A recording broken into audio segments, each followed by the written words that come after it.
Donc on va essayer de discuter ensemble de la question énergétique, qu'est-ce que ça veut dire. Euh, Aujourd'hui autour de cette table, Samuel Brouillet, tu es directeur technique, fondateur de Zébulon Régie, et un des premiers à avoir placé la question environnementale au centre de tes réalisations.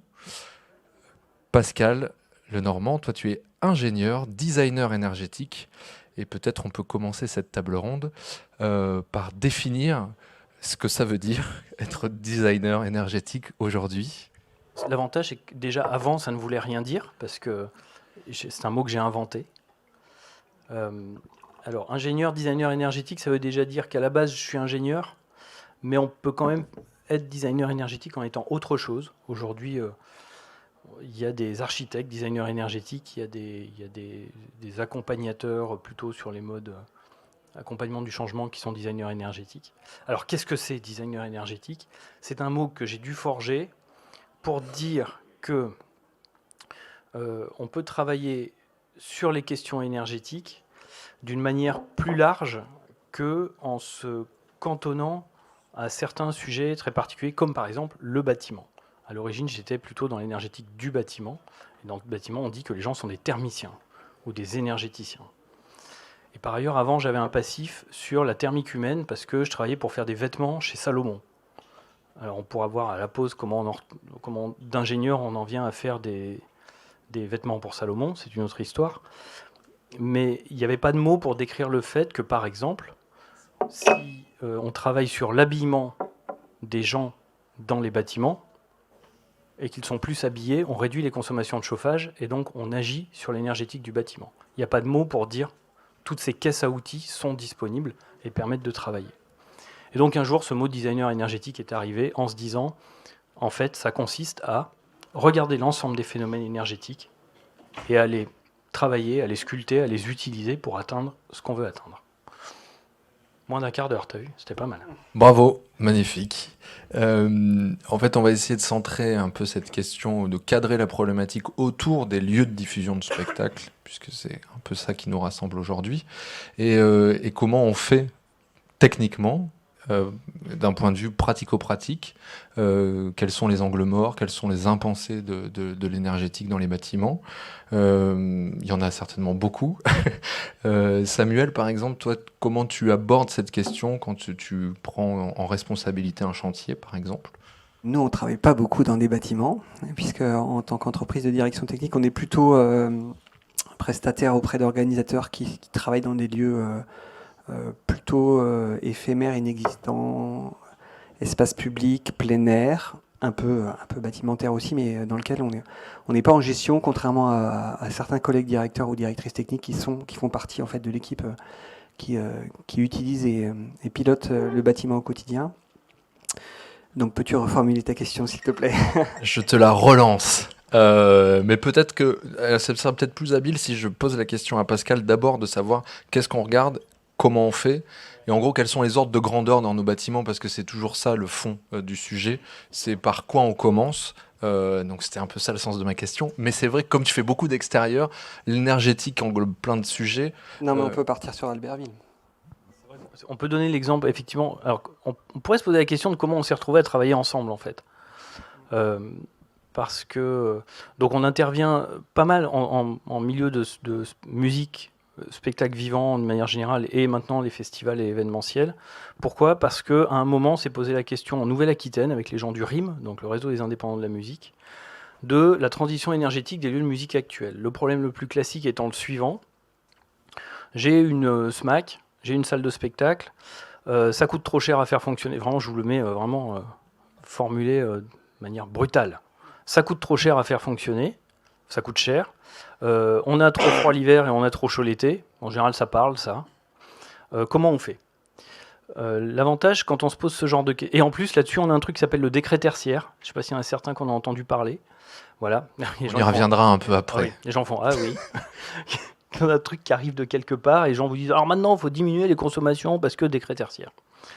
Et là-dessus, des tas de gens sont enchantés de vous vendre des audits et des démarches et des tas de trucs en vous disant que ça va être formidable. Et en fait, sur quoi on tombe? On tombe sur ce problème un peu épineux que l'énergétique classique des bâtiments ne fonctionne pas sur les lieux de culture. Fonctionne mal. voire ne fonctionnent pas du tout. Et quand on commence à aller par exemple sur les festivals, où on a aussi travaillé ensemble, il n'y a même plus de bâtiments, c'est pas pour ça qu'il n'y a pas d'énergétique. Donc on se retrouve très démunis en fait, malgré ce qu'on pourrait croire, les ingés, les énergéticiens sont un peu embêtés avec ça. Donc finalement il y a très peu d'offres. Et donc ce qui s'est passé entre autres sur ce fameux, on disait quoi, centre culturel je crois, d'Albertville, où c'était marché public, où on se dit à ce gros machin qui a été construit pour les Jeux Olympiques, déjà à l'époque, en 92, Albertville, qui posait problème énergétique, comment est-ce qu'on fait ? Eh bien on rentre dedans en se disant, de toute façon les problèmes énergétiques viennent toujours, vous pouvez noter ça, c'est la relation entre l'usage et le bâtiment. C'est pas le bâtiment qui pose problème, c'est le fait de faire certaines choses à certains endroits. Et quand ces endroits ne sont pas adaptés à ce qu'on veut y faire, alors ça pose problème. Alors, parfois dans un effort désespéré, on utilise de l'énergie, de la technique, des machines et des trucs et des machins. Voilà. Et donc dans ce fameux centre, il y a entre autres une salle de spectacle de 800, 900 places, un grand théâtre, c'est assez joli d'ailleurs, avec des grosses machines qui tournent. Et là, en fait, quand on arrive en tant qu'énergéticien à se dire il va falloir que je comprenne quel est l'usage, qu'est-ce que les gens cherchent à faire dans cet endroit, et que je mette ça en face d'un comportement du bâtiment, moi j'ai besoin qu'il y ait des gens du métier qui m'expliquent leurs contraintes, leur fonctionnement et comment ça marche. Un exemple typique qu'on donne souvent, c'est celui de la fumée sur le plateau. Ce qui n'est pas le cas dans le théâtre d'Albertville, mais c'est que par exemple, quelqu'un du bâtiment va dire, il faut absolument, par exemple dans cette pièce, il faut absolument mettre de la ventilation à un niveau suffisant pour que les gens ne tombent pas dans les pommes. Ce qui est visiblement pas tout à fait le cas ici. Et dans une salle de spectacle, en musique actuelle, les ventilations ont pour effet fâcheux d'emmener les fumées. Normalement ici, vous le savez beaucoup mieux que moi en fait. Ce qui est très pénible, puisqu'il nous faut de la fumée sur le plateau. C'est ce que m'ont expliqué justement les gens du métier. Voilà. Et donc on a une espèce d'incompatibilité de principe entre ce qu'on cherche à y faire et ce que le bon sens énergétique, entre guillemets, voudrait faire. Et c'est là qu'on a besoin de s'appuyer sur les vrais professionnels du métier. Et malheureusement, les vrais professionnels du métier qui sont déjà dans le bâtiment, puisqu'il y a un directeur technique, comme il fait partie des murs et de l'usage, il est parfois considéré comme jugé partie. Et donc, quand on travaille ensemble, moi j'arrive avec mon regard, je mets des points en disant là, ça fonctionne pas. Et après, quand on part, comme Pascal, c'est plus notre histoire, entre guillemets, c'est la fin de l'audit est là. Et souvent, en fait, on vient confirmer, appuyer sur des choses qui ont déjà été en fait mis avec des petits drapeaux par des équipes locales, mais qui n'ont pas forcément été prises en compte pour une question d'historique, de personnes, peu importe. Mais je pense que, enfin, moi, j'apprécie cette liberté qu'on a on peut très bien nous détester après l'audit, on peut nous dire quel gros connard ce mec. Bon, très bien, nous on s'en fiche, on n'est plus dans les lieux. Le luxe du consultant. Voilà, ça. Et après, ils font ce qu'ils veulent de nos précaux, quoi. Mais du coup, c'est vraiment en pleine indépendance, quoi. Alors, pour peut-être appuyer un peu plus sur qu'est-ce qu'on peut faire dans un bâtiment, quels sont les ordres de grandeur, on brandit un peu ce chiffre de 40% maintenant. Alors, c'est un peu un biais parce que finalement, le décret tertiaire parle de 40% de réduction d'ici à 2030, mais dans votre quotidien professionnel, vous arrivez déjà à réduire de 40% une consommation énergétique en ne faisant pas grand-chose, si ce n'est appliquer un peu de bon sens. Et c'est peut-être bien aussi de se dire qu'on a des solutions abordables déjà face à nous à partir du moment où on aborde le sujet on va dire du bon angle. Alors oui, mais c'est un peu vache de dire en faisant pas grand-chose. Alors, en faisant beaucoup de choses, mais à moindre coût. Ouais, on est d'accord. Bon, alors on peut quand même parler de ce truc de 40%. D'où est-ce qu'il vient ? Effectivement, donc il y a cette question du décret tertiaire. Qui s'est déjà pris un peu les histoires de décret tertiaire ? Non. Bon, en gros, alors j'ai même pas tout à fait révisé parce que c'est pas tout à fait ma tasse de thé. Bon, il y a un décret qui s'applique à tous les bâtiments tertiaires qui dit, et c'est quasiment une première dans l'histoire énergétique de la France, qu'on dit il va falloir diminuer les consommations réelles du patrimoine tertiaire pour les bâtiments de plus de 1000 m². Il y a une nuance assez subtile, mais quand même importante, qui est que ça s'applique à des patrimoines. C'est-à-dire que c'est le propriétaire qui est obligé de le faire sur l'ensemble de son patrimoine. C'est pas bâtiment par bâtiment. C'est pas chaque bâtiment qui doit diminuer de 40%. Ce qui peut changer un peu la donne. Mais on a quand même ce truc de 40% à 2030, je crois. C'est ça. C'est ça. Hein, t'as révisé, toi. Pas plus. Et puis après, c'est un peu plus. Voilà. Et en fait, effectivement, ça se percute un peu avec ce chiffre qu'on a pu observer, mais qui semble être valide dans d'autres expériences.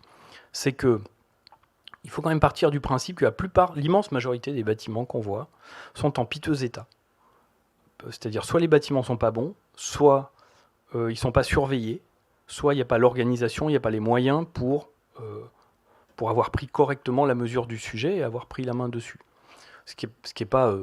c'est pas pour taper sur les gens, c'est que des fois on a très peu de moyens pour faire des trucs avec des équipements pas terribles et on fait comme on peut, quoi.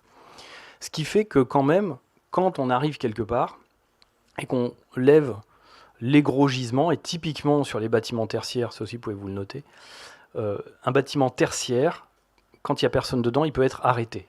Voilà. Ne serait-ce qu'en arrêtant les grosses choses qui devraient être arrêtées et qui ne le sont pas, souvent on tombe sur des gros gisements comme ça de 25, 30, 35, 40%.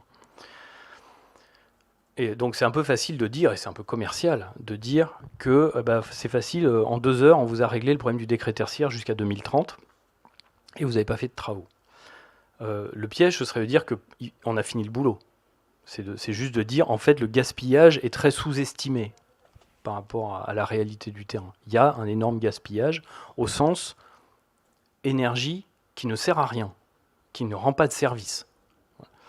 Et pour ça, il suffit, entre guillemets, encore faut-il savoir le faire, il suffit d'aller regarder là où il faut. Néanmoins, pour pouvoir le faire, et là je vais me tourner vers toi, on a quand même 2 difficultés. C'est que bien souvent, les gens du spectacle n'ont pas la main sur les équipements bâtimentaires, soit parce qu'on ne leur laisse pas parce que c'est les gens du spectacle, soit parce que c'est pas leur boulot, soit parce qu'ils ne sont pas formés, mais je te laisserai aller un peu plus loin. Et puis on a eu une autre difficulté, c'est qu'il n'y a pas de...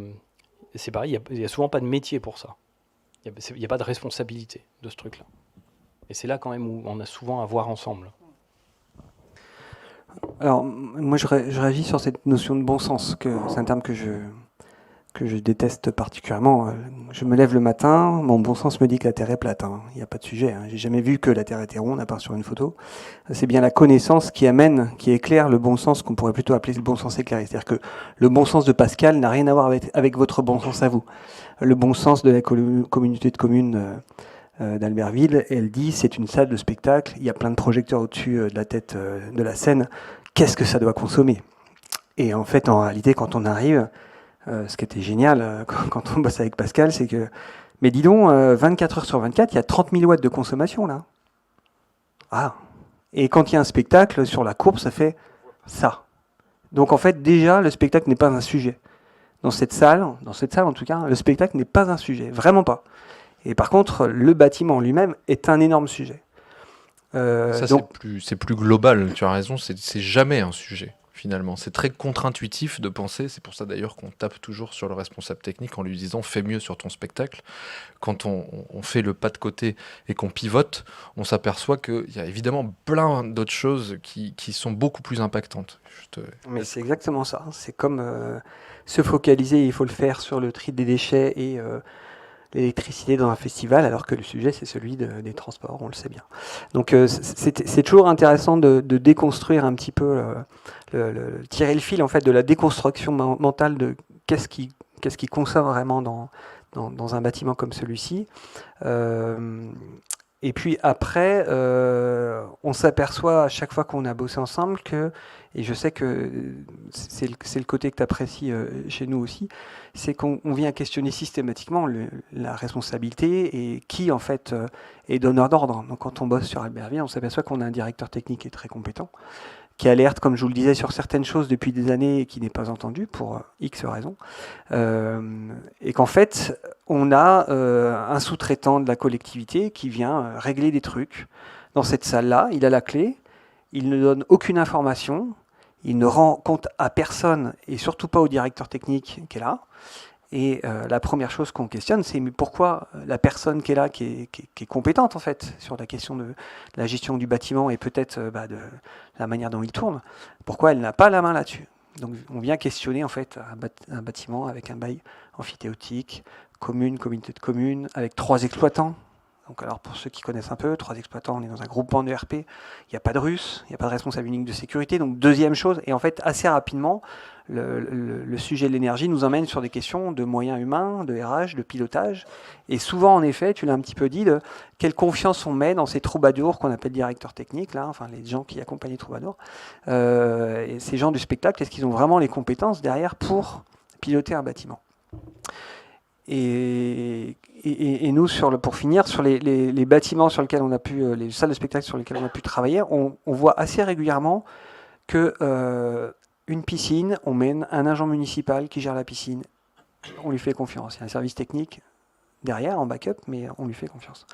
Un régisseur général ou un directeur technique dans une salle, quand c'est une salle de collectivité, je trouve que 3 fois sur 4, les services techniques veulent absolument garder la main en fait et ne lâche pas en fait la gestion opérationnelle et bâtimentaire à la personne qui est dans les locaux. Ça peut être un problème.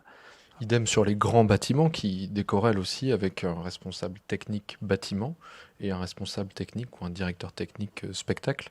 Ça pose évidemment plein de questions qu'on pourrait appeler la réappropriation technique. Finalement, c'est ça, c'est comment, en tant qu'usager du lieu, alors ça vient aussi percuter la question de la maîtrise d'usage quand on construit un nouveau lieu, même en creux, ça vient aussi percuter quelque chose de plus global qui est comment on pense nos futures ruines culturelles, c'est-à-dire qu'aujourd'hui, quand on crée un bâtiment neuf pour faire de la diffusion de spectacles, qu'est-ce que ça veut dire dans 10 ans, dans 20 ans, surtout quand il y a un impensé au centre qui est l'usage et comment l'usager peut faire fonctionner ce lieu, et en étant provocant, comment on pense aussi le démantèlement finalement de lieux de spectacle qui aujourd'hui sont des aberrations pour plein de raisons. Alors je m'arrête ici de provoquer, mais ça pose toutes ces questions. Et étonnamment, c'est toujours le responsable technique qui hérite, alors pas que, mais c'est souvent lui qui hérite parce qu'on considère que c'est un sachant sur ces questions-là, alors que, comme tu l'as très bien dit, aucune formation aujourd'hui de directeur technique en France diplômante ne vous explique la question d'énergétique des bâtiments, de la thermique humaine. C'est pas vrai. Alors peut-être qu'il y a des introductions à tout ça, mais on n'est pas formé sur ces sujets. Donc pourquoi ça nous appartient plus qu'à d'autres ? On n'est pas réellement sachant, c'est a priori le bon sens que tu viens questionner, qui en fait remontre ici aussi que c'est contre-intuitif de donner cette responsabilité à une personne. Finalement, la seule approche valable, après ça se défend, hein, je vous renvoie la balle, mais c'est peut-être d'avoir une pensée collective, une approche collective de cette question qui vient mettre autour de la table la direction artistique, la direction technique, tous les corps de métier qui fabriquent le spectacle au quotidien et qui font fonctionner un lieu. Et comment chacun, à son endroit, est dépositaire d'un usage technique et peut se réapproprier finalement le rotatif du chauffage. C'est bien parce que tu dis beaucoup comment on peut le faire. Il y a une question qui est vraiment fondamentale, c'est pourquoi il faut le faire. Pourquoi il faut aujourd'hui redonner aux gens qui utilisent les bâtiments, parce qu'à la limite, dans le spectacle vivant, et encore, vous avez cette chance d'avoir de la direction technique. Quand on travaille avec des cinémas ou des médiathèques, autant vous dire qu'une directrice de médiathèque qui vient demander à des services techniques communaux de reprendre la main sur la gestion du bâtiment, c'est une femme, c'est une bibliothécaire, c'est mal parti, ça va pas bien. Mais la question fondamentale, c'est celle du pourquoi. Parce que je vous ai dit au début, une des difficultés qu'on a... Ouais, tu as une bouteille qui est vraiment très intéressante. Oui. Tu as dit que tu étais malade, mais... Attends, c'est du coup, je me suis perdu. Mais je vais y arriver, je vais revenir. C'est que le monde de l'énergétique est plutôt gouverné par des gens comme moi, c'est-à-dire des ingénieurs qui font de l'énergétique. Et qui sont outillés, comme je vous l'ai dit, avec des caisses à outils qui, sur les sujets culturels, je ne parle même pas que des lieux, parce que la question se pose aussi sur les festivals, avec des caisses à outils insuffisantes et défaillantes sur les sujets d'énergétique des lieux culturels. Le problème, c'est que si si les gens qui font fonctionner les lieux ne trouvent pas les moyens de montrer qu'il y a des solutions rapides, simples, plutôt moins gourmandes en moyens pour résoudre les problèmes énergétiques qu'on est confrontés, c'est que ce sont ceux qui sont a priori sachants qui vont prendre les décisions. Par exemple, le cas typique, c'est ce bâtiment de spectacle consomme trop, on a un audit suite à le décret tertiaire qui a été fait, qui dit qu'il faut tout isoler et faire des trucs et des machins de bâtiments. On met 3 millions là-dedans. Pas de bol, quand vous avez mis 3 millions là-dedans, ça fait pas 40%, ça fait 10%. Pourquoi ? Parce que les hypothèses étaient fausses. Du coup, on a cramé les moyens, on a perdu du temps, et on n'a pas résolu le problème. Et ça, c'est extrêmement dangereux. Parce que concrètement, ce qui se passe derrière, c'est que les sous, les moyens, c'est pas infini. Et ce qu'on voit aujourd'hui des scènes, des lieux qui nous appellent, c'est que les arbitrages qui se font, c'est je dois payer tellement de charges que je dois manger sur mes budgets de prod. J'en vois qui font oui. Et c'est ça qui est dramatique, en fait. Et on le voit dans d'autres secteurs, c'est-à-dire que ça a été facile l'hiver dernier. Enfin, ça a été facile. L'hiver dernier, premier plan de sobriété, discours, on doit tous faire des efforts, etc. Dans les communes qui payent les charges, qui par exemple trouvaient que le cinéma coûtait un peu cher, ils disent on va fermer 2 jours par semaine. Voilà. Parce que quand on fait le calcul, ça semble simple, évidemment que ça va économiser des pourcents. Bon. Sauf que, 1, c'est pas vrai. 2, si vous supprimez des salles au cinéma, le distributeur lui donne plus le film, donc vous flinguez le cinéma. Donc, la stratégie qu'on a adoptée, avec des cinémas qu'on accompagnait, c'était de se dire, nous les cinémas, on va montrer qu'on peut gratter ces 40% sans faire de travaux. Donc laissez-nous les séances, laissez-nous vous montrer qu'on va économiser plus que ce que vous souhaitez économiser, et donc qu'on est capable de prendre ça en charge. Parce que le risque, c'est que si ce n'est pas nous qui le prenons en charge, vous allez nous faire des fermetures, et on va mourir.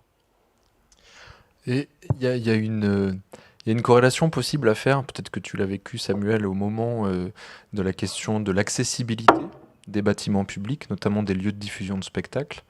On s'est tout de suite posé la question de comment faire, il fallait aller vite, il y avait un calendrier à remplir, j'imagine que certains d'entre vous l'ont déjà fait, et il y avait beaucoup d'architectes qui proposaient des solutions onéreuses, des ascenseurs, des monts de charge, enfin plein de choses qui étaient techniquement très complexes, et les bâtiments patrimoniaux qui pouvaient plus ou difficilement être défigurés, entre guillemets, ont posé plein de questions.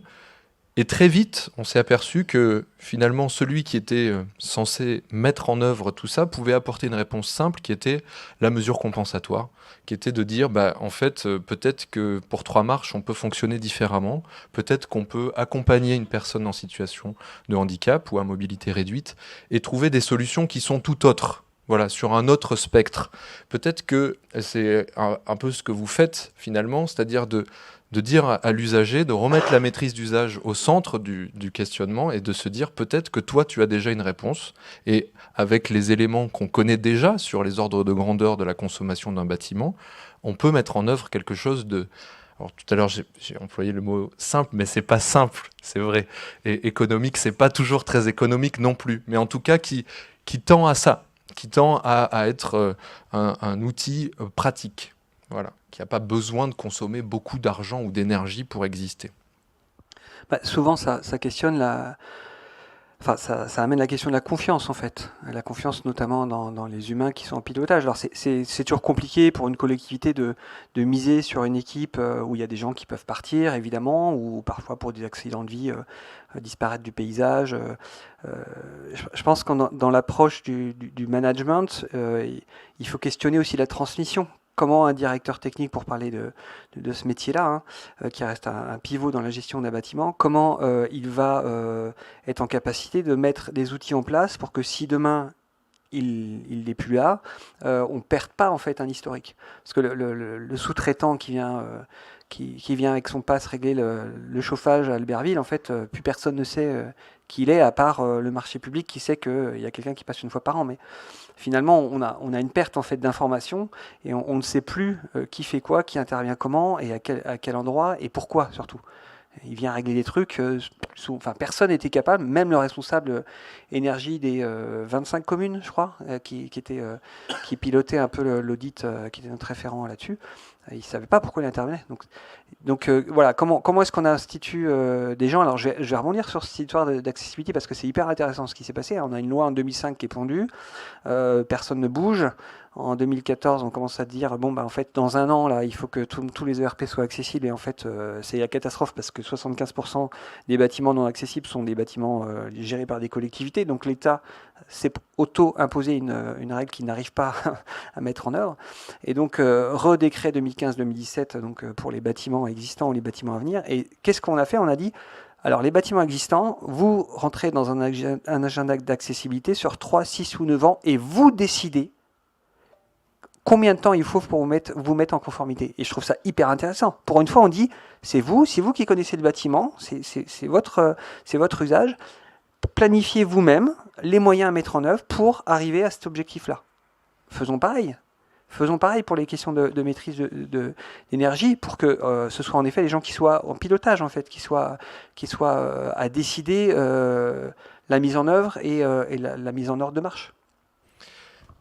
Pascal, toi, tu as une approche un peu singulière aussi dans toutes ces questions énergétiques, c'est de rentrer par la porte du sensible aussi, chez les usagers, chez les gens qui font vivre le lieu, comment ils ressentent la question énergétique et plus globalement, comment ils ressentent leur lien à l'outil. Est-ce que tu peux nous en dire un peu plus sur l'importance de cette question? Ça sonne très ésotérique, cette histoire. En fait, d'où ça vient, je vais vous expliquer peut-être le raisonnement qu'on s'est tenu. Ce que je vous ai dit sur le fait que la défaillance des outils énergétiques classiques était un vrai danger pour les secteurs culturels, je pense qu'effectivement, c'est extrêmement dangereux.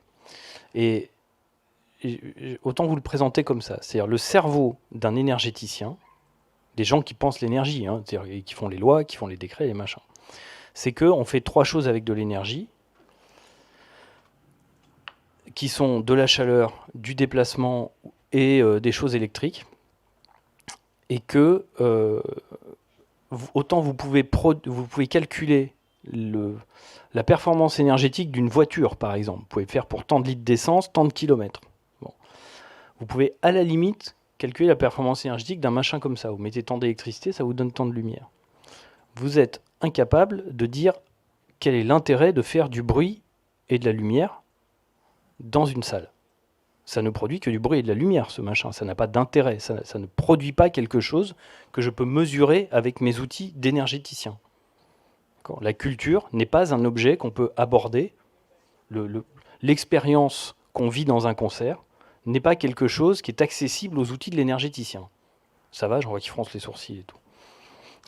Ça vous paraît évident qu'on fait un truc super cool, mais non, ça ne produit rien au sens de l'énergétique classique. Et donc c'est extrêmement dangereux ce truc-là, parce que si vous commencez à vous dire, quand je suis en période de restriction, ce qui a été le cas il y a quelques temps, je vais garder les choses qui produisent des choses utiles, et je vais plutôt supprimer ce qui me semble produire pas grand-chose, les choses culturelles et celles pour lesquelles j'ai même pas d'outils pour mesurer ce qui est produit, évidemment qu'elles vont sauter, puisque je peux même pas évaluer ce que ça fait.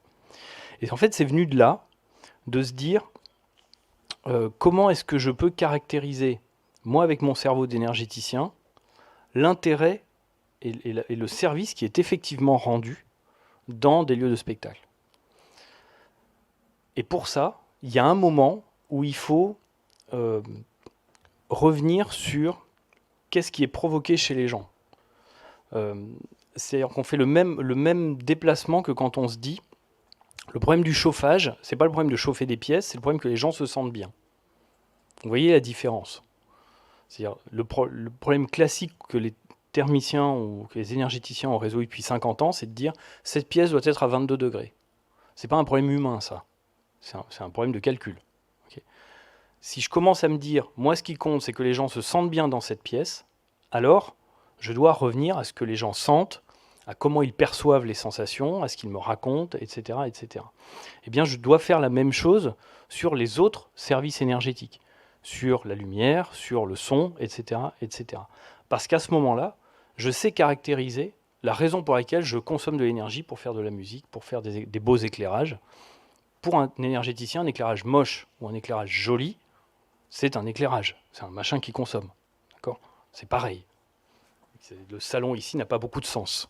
Vous voyez ? À part pour compter les puissances, à la limite. Donc après, ça n'explique pas tout à fait pourquoi on met les gens dans des bains d'eau glacée quand on veut faire des formations, je te l'accorde. Ça, vous pourrez aller voir si vous voulez approfondir. Mais tout ça, c'est pour dire d'une manière peut-être qui peut sembler un peu ésotérique, mais que en fait, on utilise le chemin inverse à chaque fois de se dire qu'est-ce qu'on veut produire, quel est le sens de ce qui se passe ici. Ça veut dire que, par exemple, la dernière chose qu'on touche, c'est toi qui m'as appris cette phrase qui m'a dit, quand on est sur le Hadratrans, tu m'as dit, attention, on approche de la scène, et plus on approche... Comment tu l'avais dit ? Plus on approche de la scène... Comment tu disais ça ?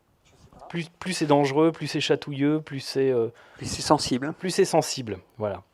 Parce qu'en fait, on touche à l'essence de pourquoi les trucs sont là. C'est un process industriel. Avant, je donnais comme exemple, si vous allez voir un chocolatier et que vous lui dites, le plus simple, c'est encore d'arrêter de faire du chocolat, vous avez raté quelque chose quand même.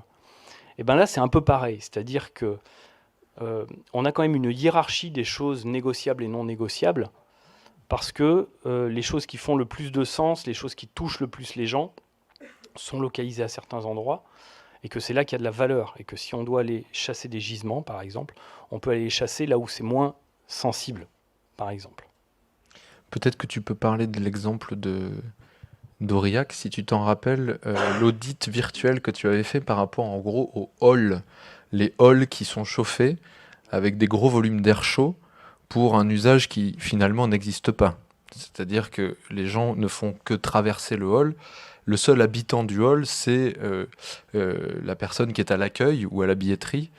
Et l'air chaud qui l'environne ne la plonge pas dans un confort beaucoup plus important que s'il n'y avait pas d'air chaud. Je dévoie pas. Tu l'as très bien fait. Bon. Non, tu l'as très bien fait. Donc du coup, qu'est-ce qu'on fait ? Et tu as des solutions. Enfin, il y a des solutions. C'est en fait que... Après, on parlera des extérieurs un peu, parce que quand même, ce qui se passe en extérieur, on fait sauter tous les problèmes de bâtiment. Ça vaut le coup, parce que tu as dit au début, le spectacle n'est pas le sujet. Ça peut être le bâtiment, par exemple. Il ne faudrait pas se tromper. Le problème, c'est que quand tu n'as plus de bâtiment, tu as quand même des sujets. Et des gros. Ouais. Donc, mais pour résumer, le hall, par exemple, parce que l'exemple que tu évoques, c'est ça, je sais pas, qui travaille dans un lieu où il y a un hall ? Ok. Ah, super, cool. Ok. Bon, alors, moyen très simple, mais beaucoup de gens le font déjà. Le hall, c'est un endroit qui sert à deux types de personnes qui font deux choses différentes. Vraiment le hall typique. Vous avez les gens qui ne font que passer, et eux, ils s'en foutent complètement de ce qui se passe dans le hall. Pourquoi ? Parce que s'il fait froid, ils viennent de dehors, ils ont un manteau, et ils vont quelque part. Alors, sauf si vous avez mis une bibliothèque ou un machin avec des fauteuils, ok, bon, je vous prends le cas simple. Ces gens-là n'ont pas besoin que le hall soit régulé. Ça peut rester un espace extérieur, en fait. Ils pourraient rentrer directement dans la salle. Donc pour eux, on pourrait tout couper. C'est-à-dire avoir un hall à 8 degrés, il fait déjà 8 degrés dehors, il fait 8 degrés dans le hall, c'est pas grave. Par contre, vous avez un public qui est un peu différent, et qui est celui qui en général vous entendez plus râler, ce qui est normal puisque c'est son boulot, il est là, il doit faire son boulot, c'est les gens qui sont en banque d'accueil. Parce que eux, ils font pas que passer, ils y sont en occupation longue, ils sont plutôt sédentaires, ils ont des conditions d'usage très différentes. Mais ce qui est important de voir, c'est de se rendre compte que ce sont deux problèmes énergétiques différents. Si je vous dis le problème, c'est pas de chauffer le hall, c'est que les gens se sentent bien, alors c'est comment je fais pour que les passants se sentent bien, eux ils n'ont pas besoin de grand-chose. Comment je fais pour que la personne derrière la bande d'accueil se sente bien ? Là, j'ai tout un panel de solutions. Je peux lui donner un chat à caresser sur les genoux, je peux lui isoler le sol, je peux lui donner un petit rayonnant juste sur sa zone pour la réchauffer, je peux lui mettre un bonnet, je peux lui mettre des plaids, je peux lui augmenter son salaire, tout ça, c'est des trucs qui la font se sentir mieux, okay, et qui me permettent de couper le chauffage dans le hall, par exemple.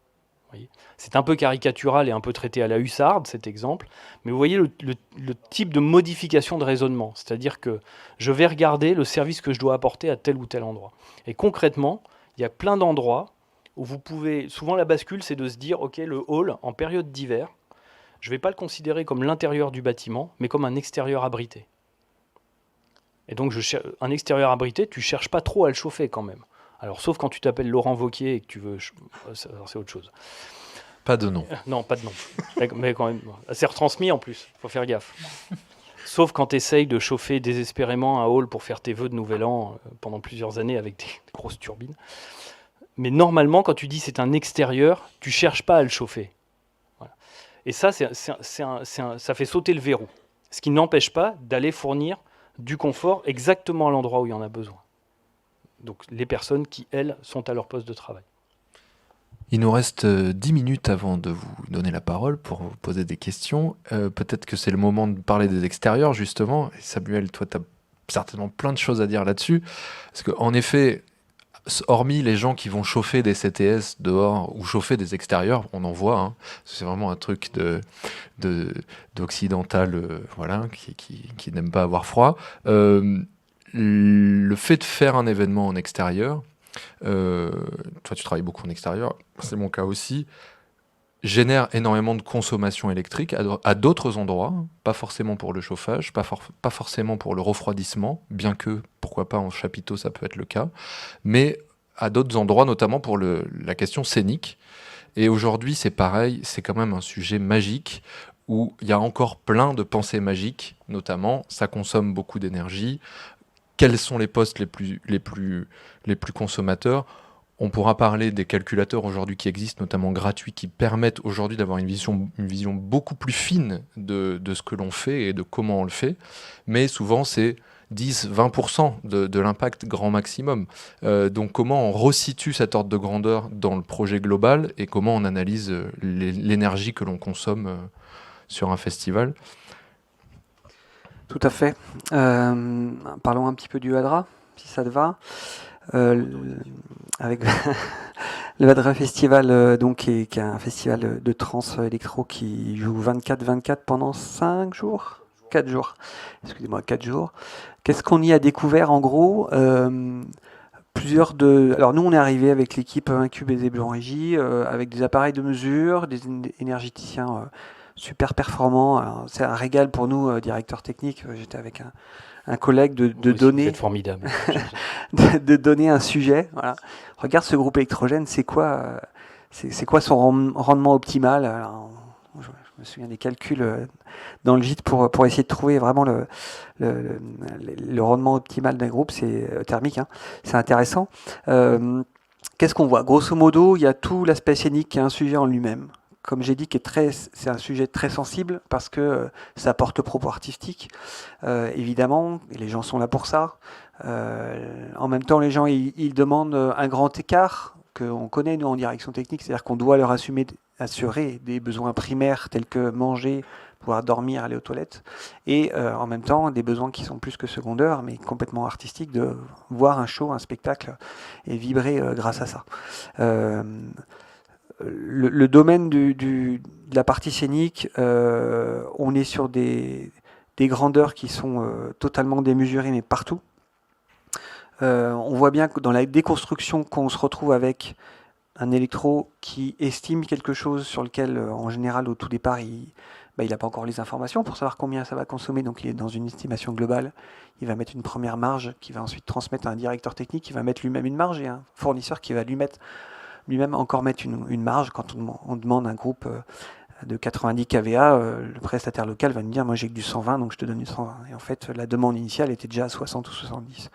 Donc très rapidement, on gonfle, et il fallait 15. Tu m'as spoilé direct là. Et non, c'est moche, divulgateur de fin de... Et en fait, le problème, c'est que on met le doigt dans un truc où chacun a sa responsabilité. C'est-à-dire qu'on met des appareils de mesure sur des amplificateurs acoustiques.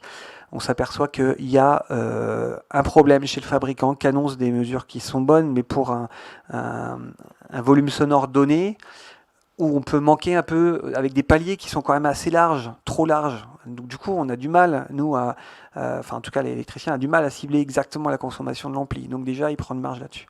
On a un prestataire émérité et très professionnel qui va câbler ses amplis en mettant les 3 amplis d'un seul rack sur la même phase. Donc il demande évidemment, alors je parle un peu technique, hein, il demande un plug 32 ampères triphasé, très bien. Et en fait, la mesure montre que tout est sur la première phase, les 2 autres, elles sont quasiment à zéro.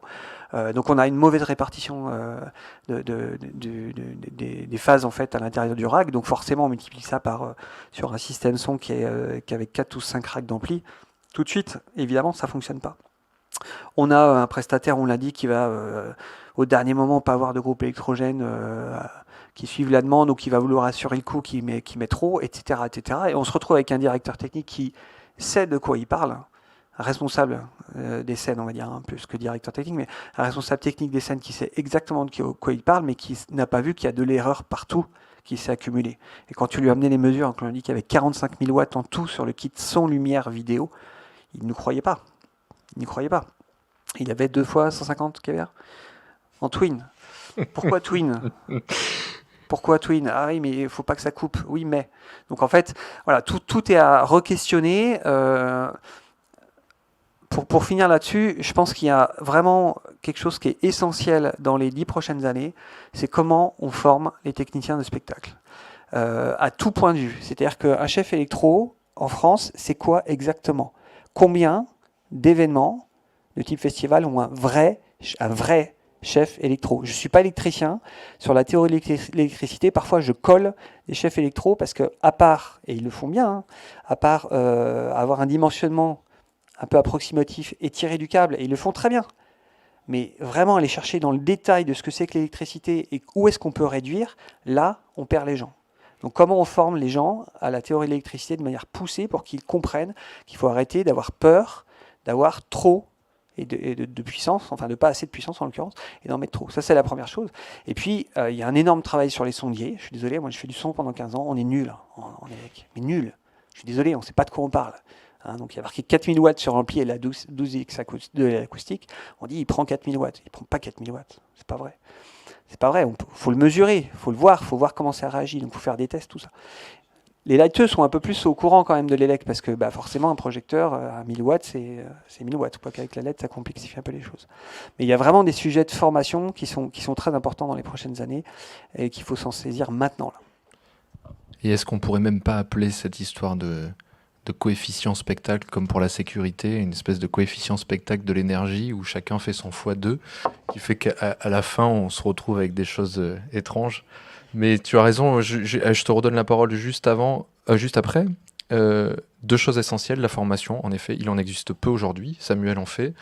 Moi j'en fais quelques-unes aussi, je vois Kuzo aussi que j'ai eu là-dessus, on se pose des questions sur les consommations de murs LED et ainsi de suite, et vous dire qu'aujourd'hui il existe des outils, alors oui il y a des gens qui mesurent, et il existe des boîtes de monitoring qui sont très très efficaces, vous en utilisez, il y en a plein qui existent, il faut savoir le faire, mais il y a aussi des outils bien plus accessibles qui sont des calculateurs en ligne.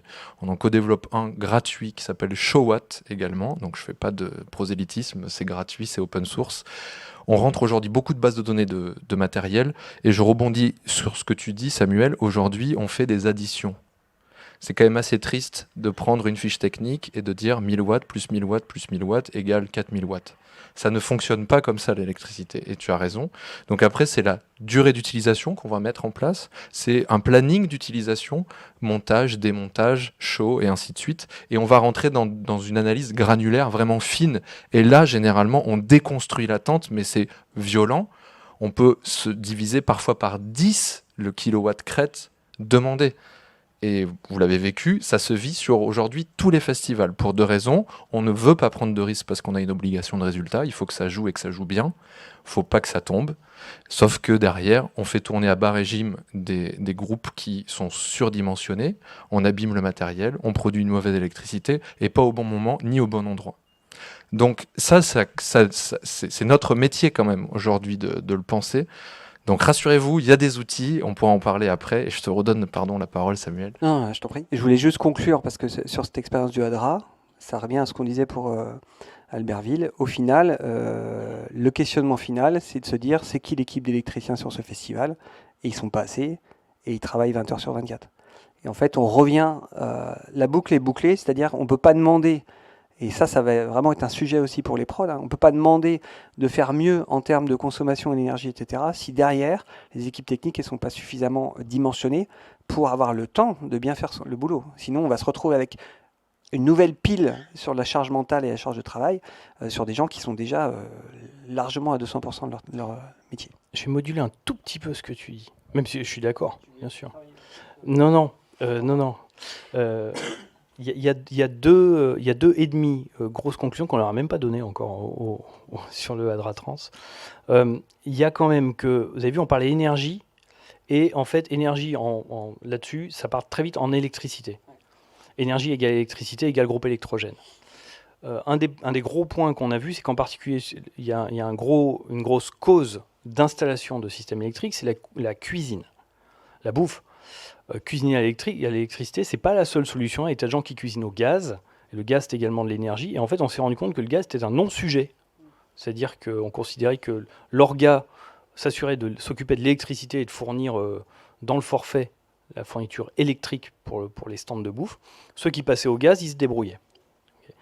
Donc là, il y avait un sujet. Ce que tu as dit, effectivement, les électros sont surchargés, mais ce qu'on a pu observer, c'est qu'en fait, et ça c'est représentatif un peu de comment on pense aussi l'énergie en France d'une manière générale, les gens s'occupent de fournir de l'électricité. Personne ne s'occupe de savoir si c'est bien consommé, quand c'est consommé, combien c'est consommé. C'est bien pour ça que tout le monde semble découvrir que ça consomme vachement peu que ce qu'on avait imaginé, etc. C'est-à-dire qu'autant vous avez 50 bénévoles pour gérer le pipi et le caca, autant vous en avez 0 pour vérifier les appareils qui sont branchés, pas branchés, qu'il y a une régulation sur l'usage. Donc ça peut être aussi un moyen, peut-être aussi de protéger en fait, les équipes techniques qui, elles, courent pour résoudre des problèmes. Et la dernière chose il me semble, qui est fondamentale, qui est peut-être, moi à ce stade, je trouve que c'est un des plus grands enseignements de ce truc sur le Hadratrans, c'est qu'en fait, ce qu'on observe, c'est qu'il y a une organisation énergétique géographique. C'est-à-dire, ça joue, on fait fonctionner la main, on fait fonctionner la scène alternative, on fait fonctionner la bouffe, etc. Ce qui n'est pas du tout une logique énergétique. Ce qu'on a vu, par exemple, je prends l'exemple de la scène, mais on trouve la même chose sur les stands de bouffe, c'est que quand vous faites une scène qui tourne 24-24, en fait, elle ne tourne pas vraiment 24-24. Vous avez du son qui sort 24-24. Ça, c'est un usage, c'est un talon 24-24 quasi. Mais l'éclairage, lui, il est que la moitié du temps, en fait. Or, en puissance, alors je ne l'ai plus en tête, mais c'est plus que le son. Ça veut dire qu'en fait, on a une première strate qui a une structure constante avec un talon, qu'on pourrait alimenter d'une certaine manière. Et après, on a des pics qui sont sur des plages de 10 heures, qui pourraient être générés d'une manière différente. Et ça se raisonne de la même manière sur la sécurité. Là, on a un raisonnement énergétique qui nous amène à dire s'il fallait produire ça, comment on ferait. On ne le ferait pas du tout avec un système constant qui fournit tout le temps. Et le dernier sujet, c'est celui de la sécurisation, où effectivement, on a beaucoup entendu ce truc de il faut sécuriser, il ne faut pas que ça saute, etc. En vrai, ce qu'on a vu, c'est que ce n'était pas du tout sécurisé, en fait. Tu as beau avoir un Twin, ça peut sauter n'importe quand pour tout un tas de raisons. Moi, j'y comprends rien, donc je vous le répète. Mais l'idée, c'est justement de se dire quels sont effectivement les usages qui doivent être sécurisés. Il faut que je te repose des questions là-dessus. Qu'est-ce qui peut sauter, qu'est-ce qui ne doit pas sauter. Et à ce moment-là, on bosse avec des spécialistes de la sécurité d'approvisionnement. Des mecs qui alimentent des hôpitaux et qui nous disent tel type de coupure, de tel type de machin, on peut mettre du condensateur ou tel autre machin, etc. C'est-à-dire que ça rejoint en partie la question de la compétence et du matériel qu'on a derrière. C'est-à-dire si on se pose vraiment la question de sécuriser certains services et pas d'autres, on ne le fait pas juste à l'arrache en mettant des twins parce qu'on pense qu'il y en a un qui lâche ou pas. Ce qui restructure évidemment fondamentalement et la conception énergétique et la location de matos et tout le reste. Et tout le reste. Par contre, les gisements, ils sont juste gigantesques. Aujourd'hui, moi je pense qu'on peut quasiment l'alimenter sur le réseau. Ce qui voudrait dire diviser par 20 à peu près les puissances ou des trucs comme ça. Merci beaucoup. On va vous donner la parole. Peut-être pour finir, est-ce que c'est pas très français de décorréler la production de la distribution? Je lance ça. Mais c'est le sujet de fond finalement. On distribue l'électricité et on ne la produit pas. Le jour où on aura conscience de comment on la produit, peut-être qu'on la distribuera ça différemment. date de la révolution industrielle. Avant la révolution industrielle, c'était pas ça, mais ça date de là. Est-ce que vous avez des questions? On garde du temps pour ça. Ne vous forcez pas, mais... Vous en avez une? Deux? Alors je vous laisse prendre un micro, comme c'est enregistré, comme ça on vous entendra bien. Ok, eh bien, bonjour. Alors, je suis François Salo, je suis directeur technique du Cirque-Théâtre à Elbeuf. Et donc, forcément, un bâtiment patrimonial, un grand volume à chauffer, et en plus qui accueille des chapiteaux. Voilà, donc, on a coché beaucoup de cases. Je voulais juste vous faire un retour d'expérience voilà, suite à à l'augmentation du prix de l'énergie. Bah forcément, ça a impacté le budget. Et pour le coup, tous les services de la structure se sont inquiétés de comment on allait poursuivre notre activité avec cette augmentation très importante et non programmée du prix de l'énergie.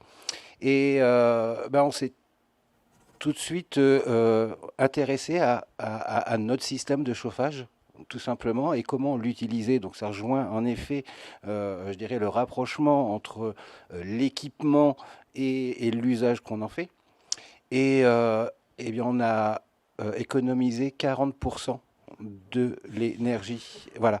Donc, bah, juste avec une vigilance d'adapter le fonctionnement des centrales d'air en fonction de l'activité. Soit on était en période de non-activité, mais c'est assez rare chez nous, mais soit sur des phases de montage longues où ben, on coupait les centrales d'air.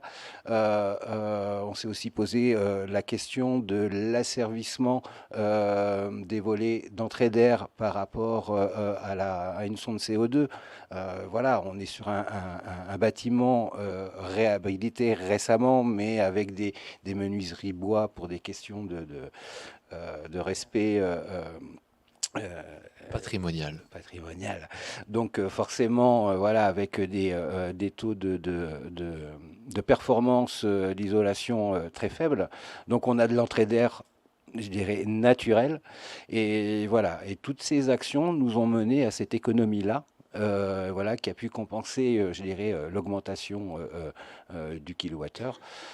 Voilà, donc on poursuit, je dirais, vers une connaissance plus approfondie du système. Alors pour nous, professionnels du spectacle, c'est aussi un nouveau volet de nos champs de compétences. Mais voilà, et pour le coup, le propriétaire du bâtiment, puisque nous ne sommes que exploitants, je dirais, accepte, je dirais, de travailler avec nous, exploitants, pour améliorer à la fois leur patrimoine, voilà, dans le cadre aussi euh, de cette loi tertiaire, du décret tertiaire, pardon, et pour nous, pour soulager nos coûts de fonctionnement. Donc voilà, je confirme que par des process et une attention, je vais dire quotidienne, à l'usage que l'on fait de notre système de chauffage et de ventilation, on peut arriver à des performances significatives. Est-ce que parmi vous, peut-être, il y a des gens qui gèrent des lieux patrimoniaux? Non, vous avez des halls et vous avez du patrimoine. Parce que ça, c'est un sujet aussi, c'est un sujet de fond, comment on gère tout ça. Je vous laisse le micro si vous avez envie de parler, d'ailleurs. Je vous force pas. Oui, bonjour Joseph André, moi je suis à la Cité Musicale à Metz et on a trois lieux, en fait 5 ERP sur 3 lieux, c'est à peu près là, un cumul de 25 000 m² à peu près, dont des bâtiments classés. Dans une église classée 4e siècle, là c'est clair que la question de l'audit énergétique est un peu déplacée parce que le propriétaire, la ville de Metz, n'a pas de solution. Mais par contre, effectivement, on est dans cette question de la loi de décret tertiaire. Décret tertiaire, c'est 40% en 2030, mais ensuite 50% et ensuite 60%. C'est-à-dire qu'il faut imaginer que non seulement il y a besoin de faire un audit et de s'appuyer sur des préconisations et de les financer avec tout ce que tu as dit effectivement sur la question de voir s'il faut partir de la tête la première aussi ou s'il faut aussi prendre notre part de responsabilité et voir ce qu'on peut faire de notre côté. Mais le passage de 40 à 50% et 50 à 60, il n'est pas gagné. On a évoqué tout à l'heure la question de l'accessibilité. Il y a un vrai parallèle, c'est que la question de l'accessibilité, ça a été la question des plans ADAP, et donc de reculer les échéances, où là on a encore des mairies, et c'est le cas chez nous, qui reculent encore d'un an ou deux. Il y a peut-être un parallèle, effectivement, on se fixe un objectif, mais J'imagine qu'il y aura aussi une adaptation au fil du temps sur cette adaptation des 40, 50, 60%. Mais la question fondamentale, c'est quand même qui a la main. Nous, on est dans une logique de propriétaire, locataire, puisque la ville propriétaire, etc. Effectivement, il y a besoin qu'on ait la main, parce qu'on est les usagers. Tant qu'on n'a pas la main sur les CTA, sur la programmation, bon, on a la chance sur une partie du bâtiment d'avoir de la GTC qui nous permet vraiment d'avoir le contrôle sur le téléphone, hein, de voir vraiment comment on gère les flux d'air, etc.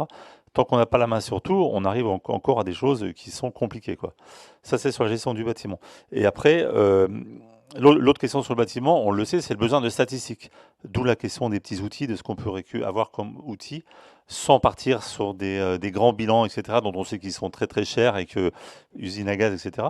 Ces outils sont indispensables parce que de gagner tant de pourcents sur une année, ça parle. Déjà, c'est une satisfaction pour les équipes, hein. J'imagine que les 40% étaient bien vécus. Mais c'est aussi qu'on ait les intermédiaires avec les usagers, avec les compagnies, avec les salariés. Expliquer aux salariés que le 19 degrés dans les bureaux, on ne l'invente pas et que c'est un effort collectif, bah, on rejoint la question d'effectivement, au-delà du chiffre, c'est est-ce qu'on est dans le confort, en tout cas une attente du salarié, c'est compliqué, quoi. Donc le besoin de statistiques, c'est extrêmement important qu'on puisse avoir des outils qui puissent nous aider. Bon, la déconvenue qu'on a eue, c'est que les belles statistiques qu'on a eues cette année, ils ont été compensés par quand même une hausse, parce qu'évidemment, on a beau être sur des marchés d'énergie avec des chiffres qui sont fixés, bah, on fixe que 30% du marché, et tout le reste, on sait prendre dans les dents, etc. Non, l'autre question qui est posée sur la partie spectacle, c'est comment on responsabilise dans les usagers les gens qu'on accueille. Comment on responsabilise? Parce que cet effort, il est collectif. Si on continue d'avoir une compagnie ou d'un groupe, on a une salle de musique actuelle aussi, qui arrive avec une longue liste de choses à fournir, etc., à quel moment on arrive, sans être le castrateur habituel, hein, de dire non, etc., comment on arrive à faire en sorte que les choses qui arrivent et qu'on accueille soient aussi raisonnables? Et là, ça retouche la question d'information. Quand est-ce qu'on intègre aussi dans l'information des artistes, des metteurs en scène, etc. Voilà, c'est un vaste sujet, quoi. Bah, c'est facile, avec 4 questions, on tient 4 minutes, là, c'est fastoche. On a combien de temps? On n'a plus de temps. Ok. Non. J'en mentionne. C'était une demi-heure. Ouais, si, ça va. Il nous reste 10, c'est bon, jusqu'à 40. Savoir si Parce j'ai que un peu 40, de c'est le réponse. chiffre Ouais. totem. Ouais. C'est jamais 39 ni 41, c'est 40. Nous, hein. c'est Ne 40. vous amusez pas à dire autre chose. Nous, on bosse beaucoup avec le 42. Il y en a qui ont la ref. Mais... Donc on s'arrête à 40. Voilà. Merci. Dans ce que vous avez évoqué, il y a 2 sujets, plus un bonus. Il y en a 2 qui sont liés au bâtiment, qui sont vraiment des constantes, beaucoup dans ce parc-là. C'est celui du grand volume. On a une tradition en France depuis la Seconde Guerre mondiale de gérer le comportement énergétique des grands volumes avec de l'air soufflé, ce qui est une très mauvaise idée. C'est-à-dire, à la base, ça ne marche pas. C'est comme si on disait toutes les piscines municipales doivent faire 15 mètres de fond, alors que tout le monde nage en surface. On est d'accord? Donc, et on hérite de ça. On hérite à la fois du patrimoine, de la manière de fonctionner. On n'a jamais appris à réfléchir autrement. Les bouquins de référence sur le chauffage par rayonnement, ils ne sont pas traduits en français. Okay, donc, oui, ça pose quelques problèmes. C'est-à-dire qu'on a vraiment une culture de base de comment on régule ces espaces. Et encore une fois, ça illustre que le problème qui est posé, c'est comment obtenir 21 degrés dans ce grand volume, qui n'est pas un problème humain. Et on n'est pas encore passé au stade de se dire, si j'assois des personnes dans cette salle, comment je leur fournis les conditions suffisantes pour profiter du spectacle que je leur donne. Et ça, on peut le faire d'une manière très différente. La preuve, c'est qu'on fait des spectacles en plein air, non chauffés. Donc on y arrive à peu près. Les gens survivent à regarder des spectacles à 12 degrés. Ça se fait. Donc là, il y a quand même un vaste, gros problème. Et effectivement, pour passer du 40 au 60%, la difficulté, c'est que ça donne l'impression qu'on va gratter en restant dans le même système. Et moi, je pense que ce système-là, qui est mauvais au début, on ne peut pas le pousser indéfiniment. Il y a le moment où on va se dire, on va arrêter les CTA, ne serait-ce que parce que le fluidiste avec qui on bosse, il dit, gérer des puissances par l'air, ça implique de multiplier par 10 les débits d'air qu'on brasse, par rapport à l'air hygiénique. Parce qu'il faut passer la puissance. Okay. Ce truc-là, on ne peut pas l'emmener suffisamment loin en économie. Je ne pense pas. Donc ça veut dire qu'à un moment, le plus intelligent est de basculer sur un autre mode de fabrication du confort. Qu'on ne va pas approfondir ici, hein, quand même. L'autre sujet que vous avez évoqué, c'est celui du patrimonial. Ou plus typiquement, bâtiment lourd. Le bâtiment lourd, il fait ce qu'il veut. Voilà. C'est-à-dire que ça demande beaucoup d'énergie, au sens général du terme, pour l'emmener là où on a envie. Et donc, encore une fois, depuis Seconde Guerre mondiale, largement, on s'est dit, comme on a de l'énergie et les moyens de le faire, on peut emmener n'importe quel bâtiment dans n'importe quelle condition. Par exemple, sur les églises, on renonce à peu près. Ça va. Mais pas sur tous. Et donc, en fait, ce qui est plutôt intelligent dans les églises qu'on ne chauffe pas, parce qu'on connaît beaucoup d'églises chauffées quand même aussi, c'est de se dire, le bâtiment, on ne peut pas le faire bouger. Il est comme il est. Donc, on va devoir vivre avec. Et ça, c'est un mode de pensée différent encore, et dans lequel il y a beaucoup de choses à faire. Et on peut fournir des expériences d'une grande qualité en prenant quasiment cette hypothèse de départ. Voilà. Et sur les églises, on arrive à faire beaucoup de choses. Et le troisième point, et du coup vous en avez évoqué plusieurs, c'est effectivement comment embarquer, comment raconter, comment convaincre. Enfin ça c'est la question qu'on nous pose tout le temps. Mais vous l'avez intelligemment couplé avec la question, vous avez vu que les statistiques, nous on parle d'une mesure qui permette le feedback. Alors c'est pareil, je ne vais pas approfondir ici, mais peut-être, c'est à moi de faire de la pub. Du coup, comme je l'explique tout le temps et que je suis un fainéant, j'ai fait un article sur notre blog pour expliquer ce truc-là. On considère qu'il y a 5 conditions nécessaires pour que des démarches de sobriété puissent se réaliser. Et parmi ces 5 critères, je ne vais pas vous lister les 5, mais le premier qu'on considère, c'est qu'il faut qu'il y ait de la mesure qui permette un feedback. Ce que vous avez dit, pour pouvoir objectiver les choses. Et là, il y a une petite nuance à apporter. Tu as dit, il y a effectivement beaucoup de prestataires de mesure. On a une culture de la mesure de la production ou de la consommation. On instrumente tous les trucs et les machins. On a plutôt moins une culture de la mesure du résultat. Des températures, des ambiances, des qualités d'ambiance, etc. Or, il nous faut les deux. Parce que ce qu'on veut, c'est payer peu pour beaucoup de services. Donc il nous faut les deux. Donc il nous faut de la mesure. Et tout à l'autre bout de la chaîne, ce qu'on dit, c'est que pour que ça se passe, il faut une histoire qui ait du sens pour ceux à qui elle est destinée. C'est-à-dire, en fait, faire du marketing ou de la propagande, ou raconter quelque chose qui fonctionne. Et la pire histoire qu'on puisse raconter, c'est celle qu'on entend depuis 1 an et demi, qui est, pour qu'on s'en sorte, il faut tous faire des efforts pour sauver le monde. Il n'y a pas moins enjaillant que cette histoire-là. Et il y a plein d'autres belles histoires, enfin c'est notre boulot dans la culture, enfin surtout le vôtre, de faire des belles histoires et des trucs qui donnent envie. Voilà. Par exemple, on va baisser les consignes pour qu'on puisse continuer à produire des spectacles. C'est un peu différent pour économiser sur la facture. Donc là, il y a effectivement un gros enjeu. Et donc ce qui est caractéristique, et ce qu'on a vu d'ailleurs ici, c'est que ces sujets-là, ils vont de l'extrêmement technique, avec les choses que Samuel a racontées, auxquelles je ne comprends rien sur les 32 ampères. Voilà, il les faut pour mettre en œuvre. Et on va jusqu'à l'autre bout de raconter des histoires. Et c'est fondamental de raconter des histoires pour les différents publics et qui disent autre chose que c'est quand même drôlement la galère et ça va pas s'arranger. Parce que globalement, on arrive à payer beaucoup moins en faisant beaucoup mieux. Ça, c'est plutôt chouette.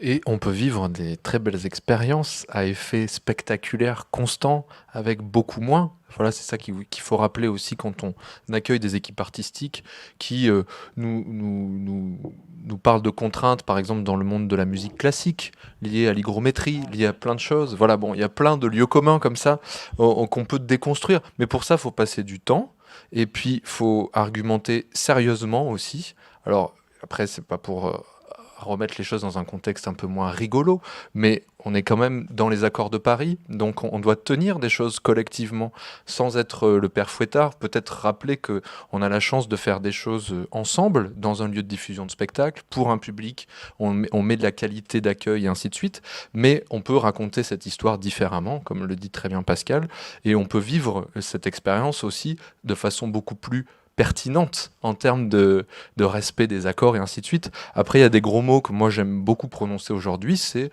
protocole de renoncement, sobriété. Qu'est-ce qu'on fait de tout ça ? C'est notre objectif, et vous l'avez très bien rappelé, 40% c'est en 2030. C'est facile, quand vous faites un bilan carbone, l'objectif c'est quand même 2 tonnes par personne. Quand vous faites les ateliers 2 tonnes, 9 tonnes, c'est facile, de 9 à 6, c'est facile, et puis après, on s'aperçoit que c'est de plus en plus compliqué d'atteindre les derniers centièmes. Et ben, c'est ça qui nous attend. Donc, comment joyeusement on peut y arriver ensemble ? Il y a plein d'outils, il y a plein de belles façons de le faire, dont le récit. Peut-être que Samuel, toi, tu as d'autres pistes, que tu as entrevues tout ça, parce que tu passes ton temps à rappeler les mêmes choses aussi.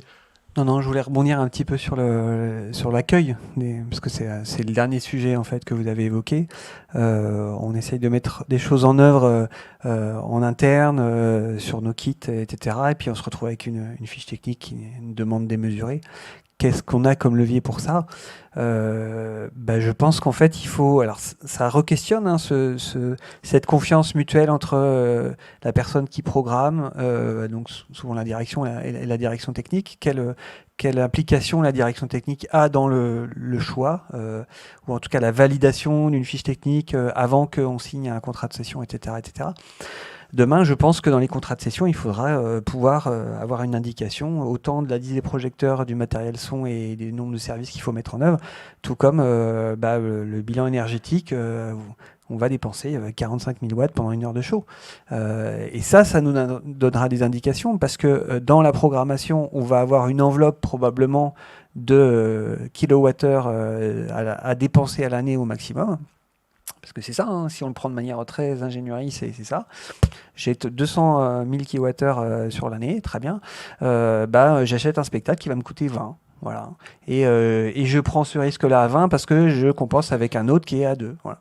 On fait de la prod là, hein, c'est pas plus compliqué que ça. Donc comment on lisse, c'est-à-dire qu'à un moment donné, j'ai plus d'énergie sur un spectacle, j'en ai moins sur un autre, je compense, etc. Mais ça veut dire qu'en effet, derrière, on a des producteurs de spectacles qui nous informent sur le coût réel en fait des installations, parce qu'on peut accrocher 30 projecteurs au-dessus des gens et consommer que dalle, en fait, enfin au-dessus de la scène, et consommer que dalle. Et la liste qu'on a fait de j'additionne les 30 projecteurs pour me dire oh là là, ça fait beaucoup de kilowatts. En fait, on utilise en général 50, 60%, 70% maximum du plein feu. On a une marge là aussi qui est assez importante. Et l'analyse de cycle de vie et tout un tas d'autres choses qui dépassent l'énergétique, qui sont liées à l'impact environnemental global du projet qu'il faut intégrer. Pour finir, si vous n'avez pas d'autres questions, je vous rappelle 2 outils qui sont très bien... pardon, je vous laisse la parole. Oui, excusez-moi. Moi, j'ai eu l'occasion récemment sur Internet de suivre un MOOC au sujet des festivals éco-responsables. Et il y avait une partie qui traitait des différentes façons de produire de l'énergie aussi sur place pendant un festival. Vous n'en avez pas parlé? Est-ce que vous auriez 2-3 choses à nous raconter là-dessus? Je dirais que...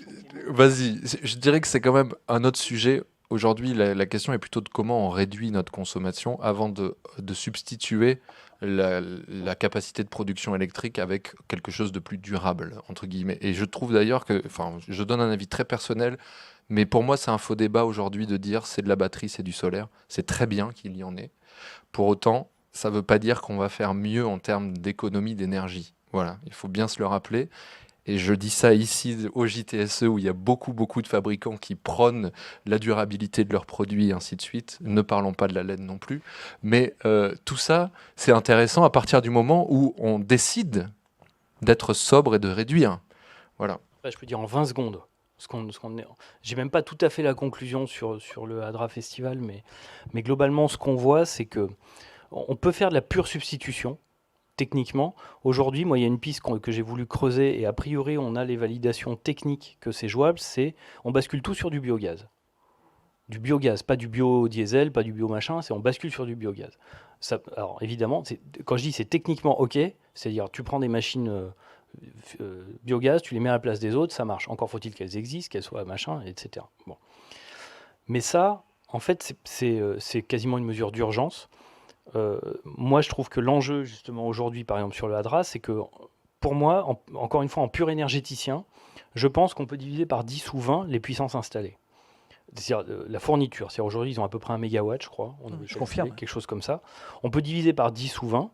Et en fait, le mode de pensée de fourniture que tu obtiens quand tu dis, en fait, j'ai besoin de 20 fois moins, et en plus, c'est structuré d'une manière différente, comme j'ai dit tout à l'heure, et en plus, ça fait que je me retrouve avec finalement probablement quelques branchements sur les quelques points de réseau qui existent, plus quelques tout petits systèmes d'appoint, mais sur lesquels c'est plus l'enjeu de se dire j'ai un 120 machin twin, on est dans un autre monde en fait.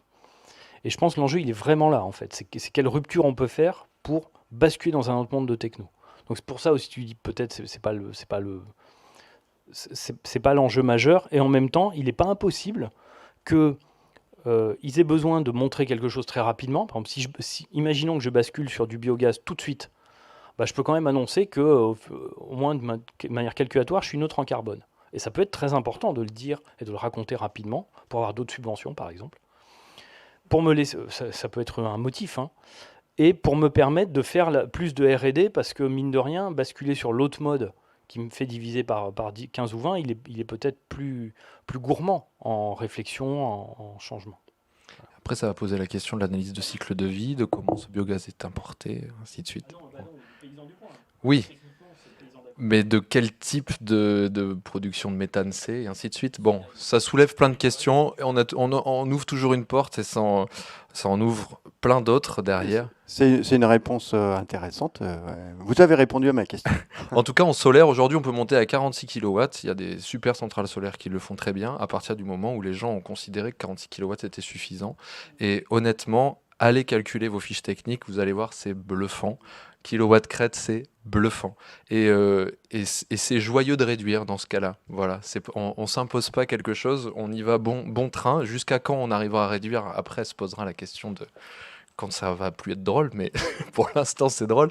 Moi je dirais juste, aujourd'hui, la vraie question, c'est une question de ressources humaines que tu as soulevée tout à l'heure, que vous soulevez souvent, et surtout de responsabilité. On en a parlé ce matin par rapport au réemploi, la question assurantielle de qui reprend la responsabilité quand on donne quelque chose, quand on récupère quelque chose.